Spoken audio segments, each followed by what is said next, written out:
Welcome to my YouTube channel chemistry classes by Prabhat. तो चलिए guys, आज की इस वीडियो लेक्चर में हम बात करते हैं ऑर्गेनिक केमिस्ट्री के बारे में, जिसमें से आपका ये जो टॉपिक है ये है बॉन्ड पैरामीटर का ही टॉपिक, जिसमें अभी तक हमने पढ़ा है बॉन्ड एनर्जी लास्ट वीडियो में। अर्थात हमको इसके आगे पढ़ना है बॉन्ड एनर्जी के ही बारे में। जैसा कि अगर आप हमारा इसका पहला वीडियो देखे होंगे तो उसमें हमने आपको बॉन्ड एनर्जी बताया था और साथ ही साथ टाइप्स ऑफ बॉन्ड एनर्जी को समझाया था। आज हम देखते हैं कि बॉन्ड एनर्जी को प्रभावित करने वाले कारक कौन कौन से होते हैं, अर्थात फैक्टर्स अफेक्टिंग बॉन्ड एनर्जी। चलिए, तो आज का ये वीडियो लेक्चर नंबर 7 स्टार्ट करते हैं। तो आप टॉपिक बनाएंगे। मेन आपका टॉपिक क्या था? वो है आपका बॉन्ड एनर्जी। इसमें हमको जो आज देखना है वो है आपका factors affecting bond energy. Factors affecting bond energy. Guys, अगर आप हमारा इसके पहले का वीडियो नहीं देखे हैं तो प्लीज़ जा करके पहले आप उस वीडियो को देख लीजिए, जिससे कि आपको अच्छे से समझ में आ सके। अदरवाइज अगर आप आधा अधूरा पढ़ाई करेंगे तो आपको बिल्कुल समझ में नहीं आएगा। हम आपको और वीडियो का लिंक डिस्क्रिप्शन बॉक्स में दे देंगे, जिससे आप देख लीजिएगा। चलिए फिर स्टार्ट करते हैं। देखिए, हम एक बार फिर से समराइज थोड़ा सा करवा दें कि बॉन्ड एनर्जी क्या होता है। तो हमने आपको समझाया था पिछले वीडियो में कि बॉन्ड को ब्रेक करने के लिए जो एनर्जी दी जाती है वो क्या होती है? Bond energy. अर्थात ये क्या है? It is a given amount of energy, ठीक, फॉर रिक्वायर्ड या which required for breaking of bond. अर्थात बॉन्ड को ब्रेक करने के लिए दी गई एनर्जी क्या है? बॉन्ड एनर्जी है। फिर इसको मेजर करने के लिए हमने आपको बताया था कि इसको हम किलो जूल पर मोल या किलो कैलोरी पर मोल अथवा जूल पर मोल में मेजर कर सकते हैं। फिर हमने बात किया था इसके टाइप को लेकर के, जिसमें से होता है 2 टाइप का। एक होता है आपका एवरेज बॉन्ड एनर्जी और दूसरा होता है बॉन्ड डिसोसिएशन एनर्जी, जिसमें हमने कहा था आपसे कि अगर किसी पर्टिकुलर बॉन्ड को आप ब्रेक कर रहे हैं, जैसे कार्बन हाइड्रोजन के किसी एक बॉन्ड को या कोलिन बॉन्ड को, ठीक, तो उसे आप कहेंगे बॉन्ड डिसोसिएशन एनर्जी। लेकिन अगर आप एक ही मॉलिक्यूल से जुड़े हुए कई सारे बॉन्ड को आप जो ब्रेक करते हैं और उन सभी बॉन्ड को ब्रेक करने में दी गई जो एनर्जी है उनका एवरेज लेते हैं। एवरेज मतलब कि टोटल कितना आपने एनर्जी दिया, ठीक, और फिर कितना बॉन्ड आपने ब्रेक किया, तो कहलाता है एवरेज बॉन्ड एनर्जी। फिर हमारा बचा हुआ था अब फैक्टर्स अफेक्टिंग बॉन्ड एनर्जी। तो देखिए, इसके कई सारे फैक्टर्स हैं। तो सबसे पहले हम उन फैक्टर्स को यहाँ साइड में लिख लेते हैं, देन आफ्टर हम एक एक को समझ लेते हैं। जो इसका सबसे पहला फैक्टर है वो है साइज ऑफ एटम। क्या है? Size of atom.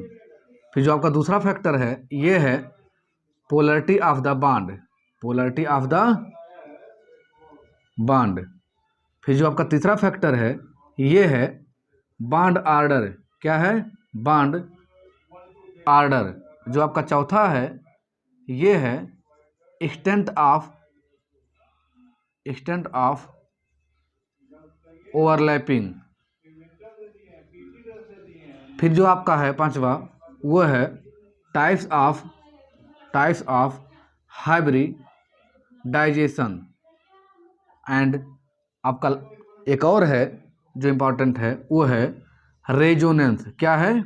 रेजोनेंस, ठीक।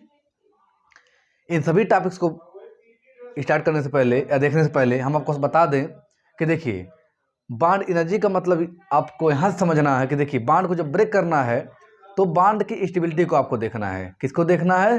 बॉन्ड की स्टेबिलिटी को। अगर उस बॉन्ड की स्टेबिलिटी कैसे डिटरमाइन करेंगे? अर्थात बॉन्ड की मजबूती कैसे पता चलती है या स्ट्रेंथ? उसके छोटेपन से। अर्थात जितना छोटा बॉन्ड होगा उतना ही ज़्यादा उसकी मजबूती होती है, अर्थात वह ज़्यादा ही स्टेबल है, ठीक। वह क्या है? ज़्यादा स्टेबल है। तो वहीं से आपको पता चलेगा, ठीक। तो इसमें सबसे पहला आप देखिए साइज ऑफ द एटम, ठीक, साइज ऑफ द एटम। चलिए हम इसको समझते हैं। देखिए साइज ऑफ द बॉन्ड में क्या है कि देखिए जैसे जैसे एटम की साइज बढ़ती है वैसे वैसे उसकी रेडियाई बढ़ती है। और चूंकि बॉन्ड लेंथ क्या है, दो एटम के जो कि आपस में अटैच हैं उनके बीच की दूरी है, डिस्टेंस है, तो फिर बॉन्ड एनर्जी कहाँ से रिलेट है, उसी बॉन्ड को ब्रेक करने के लिए। इसका मतलब ये है कि जो साइज ऑफ एटम है ये डायरेक्टली प्रभाव डालता है किस पर, बॉन्ड एनर्जी पर। कैसे, देखिए मान लीजिए छोटे आपके बॉन्ड हैं, ठीक, ये आपका जो एटम है ये छोटे छोटे हैं, तो इनके बीच के जो डिस्टेंस है क्या है, कम है एज कंपेयर टू इन बड़े बड़े एटम के इनके। अब देखिए ये जो है छोटा बॉन्ड है, ये क्या है, बड़ा बॉन्ड है, तो इस बॉन्ड को ब्रेक करना डिफिकल्ट होगा किसकी तुलना में, as compare to this bond. ऐसा क्यों, ऐसा इसलिए क्योंकि इनकी जो मतलब बीच की दूरी है, ठीक, यानी कि ये जो डिस्टेंस ये क्या क्या है, कम है। जैसे अगर मान लीजिए आपको इस मार्कर को ब्रेक करना हो ऐसे, ठीक, और एक आपका बड़ा सा इतना बड़ा पेन हो कोई, ठीक, मतलब एक बड़ा सा पेन हो और एक छोटा सा मार्कर हो, दोनों को आप ब्रेक करेंगे तो आपका मार्कर आसानी से नहीं टूटेगा, जबकि इसी टाइप का ही मार्कर एक जो थोड़ा बड़ा रहेगा वो आसानी से टूट जाएगा, ठीक।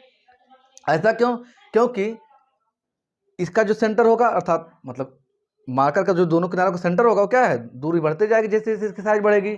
जैसे यहाँ पे देखिए सेंटर पास पास है अर्थात ये क्लोज है एक दूसरे के, और यहाँ क्या है, सेंटर दूर दूर है, ठीक। सेंटर का मतलब क्या है, इसके न्यूक्लियस से। तो जब दूर दूर है तो बॉन्ड लेंथ क्या हो जाएगा, ज़्यादा हो जाएगा, और बॉन्ड लेंथ ज़्यादा हो जाएगा उसका तोड़ना आसान हो जाएगा। इसका मतलब अगर साइज ऑफ द एटम बढ़ता है तो बॉन्ड लेंथ क्या होगा, बढ़ेगा, और बॉन्ड लेंथ बढ़ने से बॉन्ड एनर्जी क्या होगी, घटेगी, क्योंकि उसको तोड़ना आसान होगा। अर्थात जो बॉन्ड एनर्जी होती है, ठीक, बॉन्ड एनर्जी ये एंटी प्रोपोर्शनल होती है किसके, साइज ऑफ एटम के, साइज ऑफ किसके, एटम के, किस एटम के, जो जुड़े हुए हैं किसी न किसी बॉन्ड के थ्रू। अगर बॉन्ड एनर्जी ज़्यादा है इसका मतलब साइज ऑफ एटम क्या होगा, छोटा होगा, और अगर साइज ऑफ एटम ज़्यादा है तो बॉन्ड एनर्जी क्या होगा, आपका छोटा होगा। तो आई होप आप पहला टॉपिक समझ गए होंगे। चलिए अब हम बात करते हैं अगले टॉपिक की, जिसमें आपका दूसरा क्या है, वो है पोलरिटी ऑफ द बॉन्ड। क्या है, पोलरिटी ऑफ द बॉन्ड। अब देखिए इससे क्या तात्पर्य है आपका, तो देखिए पोलरिटी का मतलब होता है ध्रुवित करना या अप्रोच करना, ठीक, अर्थात कोई एटम किसी दूसरे एटम से कितना क्लोजली अटैच है, ठीक, ये बताता है उसकी पोलरिटी। अब देखिए अगर पोलरिटी अधिक है तो इसके कहने का मतलब ये है कि वह बहुत ही स्ट्रांगली या बहुत ही क्लोज बॉन्ड बनाया हुआ है, यानी बहुत ही पास है किसके, दूसरे एटम के। अगर कोई एटम दूसरे एटम के अर्थात अपने बगल वाले एटम के बहुत पास है, इसका मतलब बॉन्ड लेंथ क्या होगा, बहुत छोटा होगा। और जब बॉन्ड लेंथ बहुत छोटा होगा तो उसको ब्रेक करने में एनर्जी उतने ही ज़्यादा देनी पड़ती है। ऐसा क्यों, क्योंकि बॉन्ड ब्रेक का मतलब यही क्या है, इन दोनों के बीच का बॉन्ड को ब्रेक करना, ठीक। और आप जानते हैं कि बॉन्ड कैसे बना, इनके ओवरलैपिंग की वजह से बना है, ठीक। अगर इसको आप एज ए कंसीडर करें ऑर्बिटल तो इनके ओवरलैपिंग से बनता है। अर्थात पोलरिटी इंक्रीज करने से, ठीक, पोलरिटी बढ़ने से क्या होगा, बॉन्ड लेंथ क्या होगा, घटेगा, और जब बॉन्ड लेंथ घटेगा तो बॉन्ड एनर्जी क्या होगी, बढ़ेगी।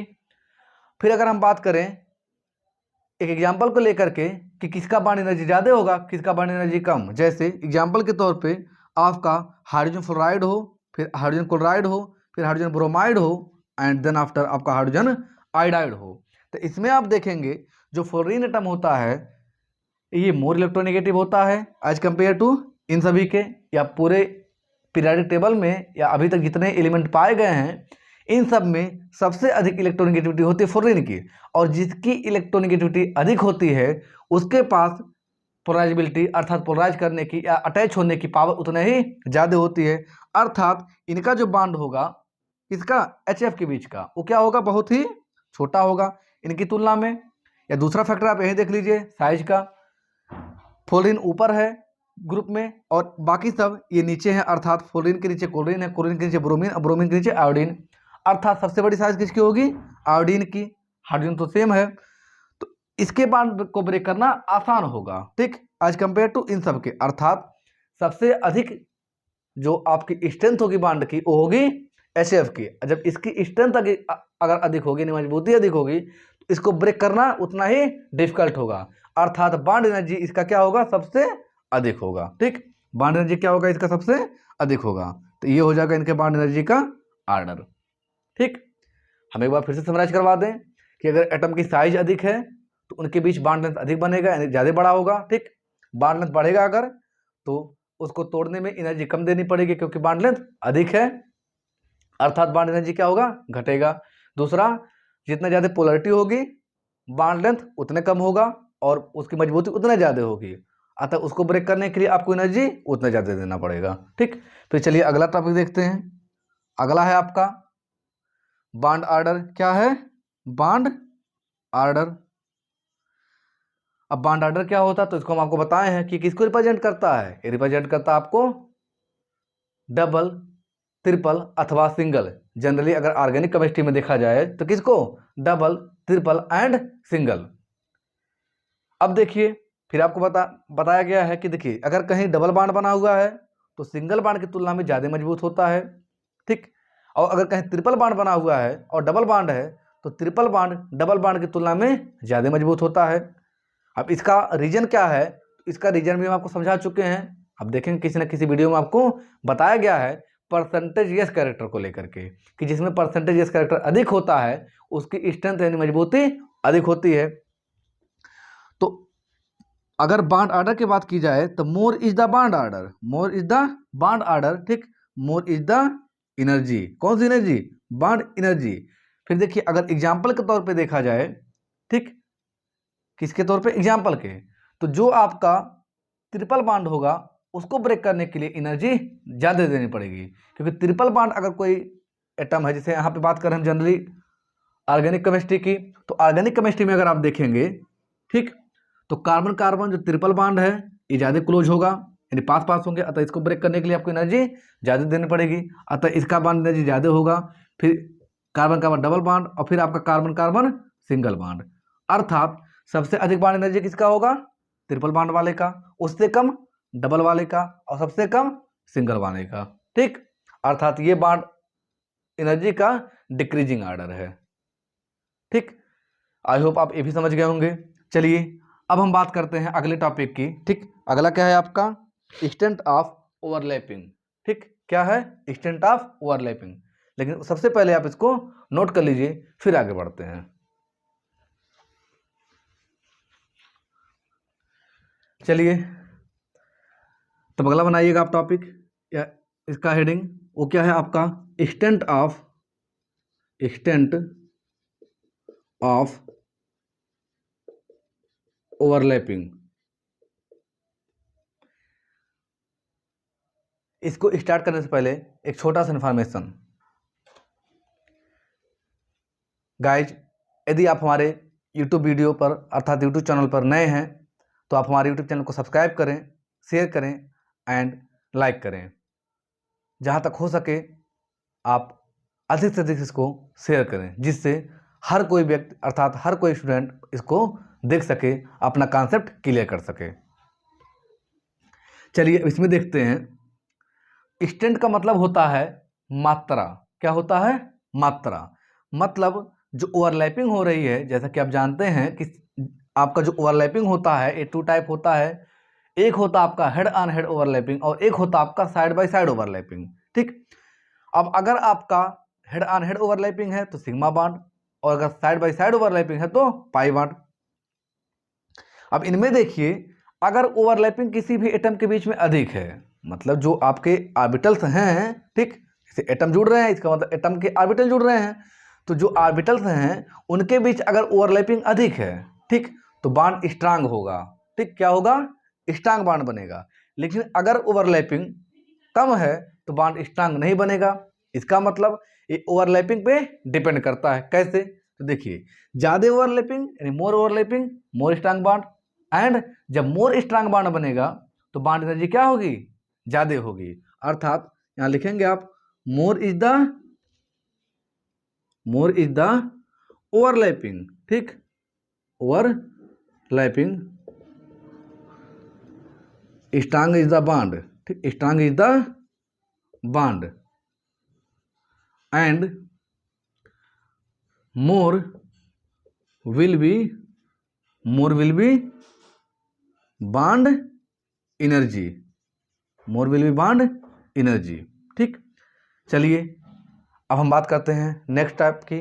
अगला है आपका, यानी अगला फैक्टर है वो है आपका टाइप्स ऑफ हाइब्रिडाइजेशन। ठीक, क्या है? Types of hybridisation.